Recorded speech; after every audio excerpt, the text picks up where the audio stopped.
और इस वक्त एक बड़ी खबर मिल रही है। कतर ने सभी 8 भारतीयों को रिहा कर दिया है। 8 में से 7 भारतीय भारत वापस लौट आए हैं।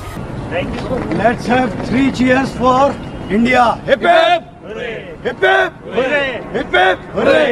भारत माता की जय, भारत माता की जय। एक्सट्रीम केस है, डेथ पेनल्टी से सीधा रिलीज होकर के और इंडिया भी आ जाना। I mean it's not a small thing, और वो भी 3 से 4 महीने में।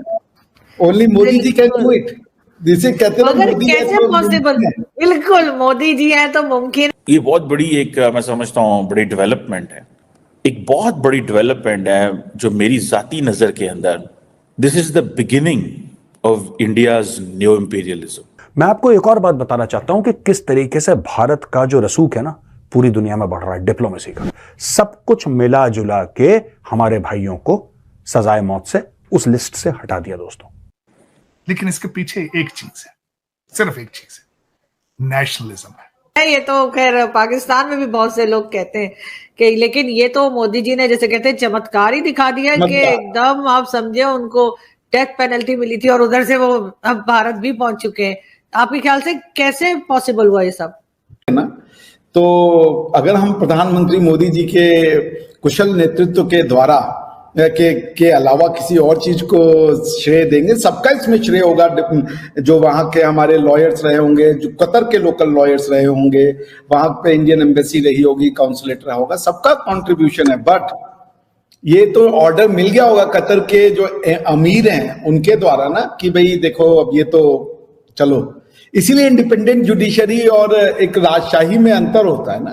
So it's an order given by the emir और हम इसका स्वागत करते हैं। वो जो डेथ सेंटेंस थी वो रिवर्स हो गई। Exactly. जो कि नहीं होता। कितनी बड़ी डिप्लोमेटिक विन है इंडिया की। नहीं, ये इसमें कोई शक नहीं है। देखिए जितनी भी डिप्लोमेट्स हैं, हर कंट्री को उनको अपना ख्याल रखना चाहिए क्योंकि आपके एसेट्स होते हैं ना बेसिकली।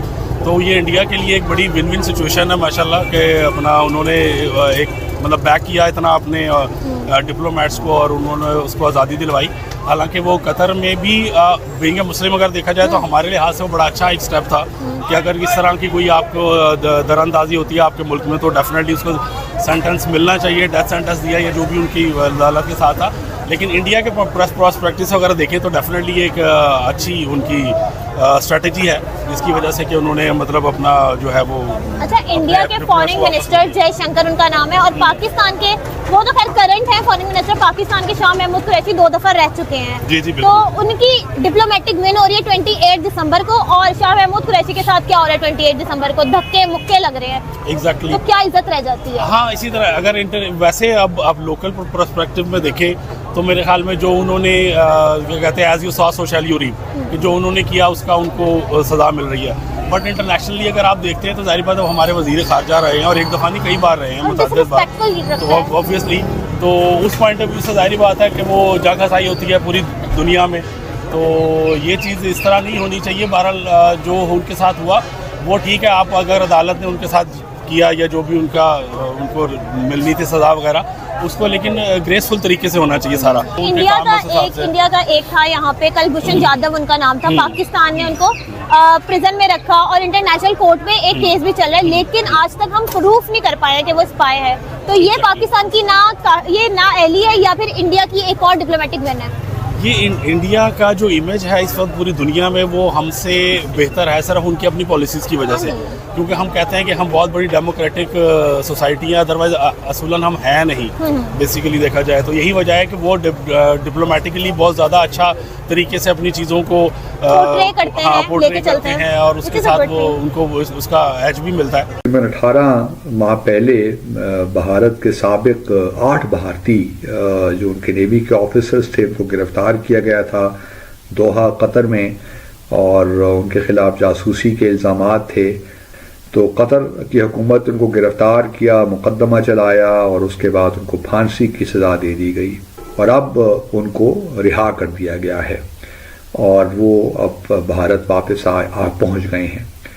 तो ये एक बड़ी ज़बरदस्त डिप्लोमेटिक अचीवमेंट है मैं समझता हूँ भारत की। और जिस तरीके से भारत के वज़ीर आज़म ने पर्सनली इस मामले को अमीर के कतर के साथ उठाया वो भी काबिल तहसीन है कि भारत अपने शहरियों की फ़िक्र करता है।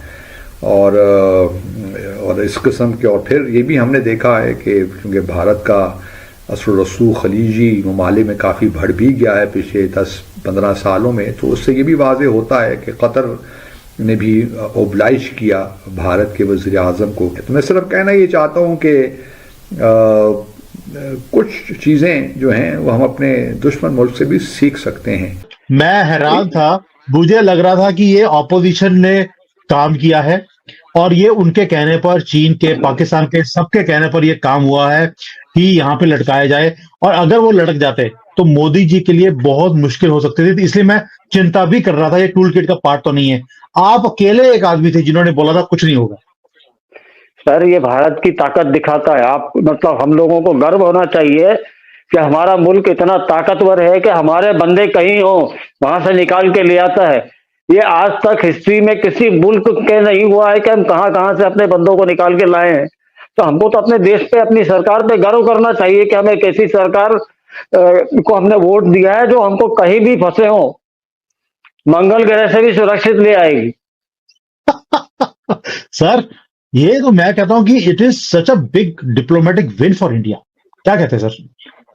बिल्कुल डिप्लोमेटिक विन है, हमारी पावर है कि हमारे से पंगा लेके कोई सरवाइव नहीं कर सकता। भूखे मार देते हम लोग, गेहूं बंद कर देते, बिरयानी खाना भूल जाते, चावल बंद कर देते थे।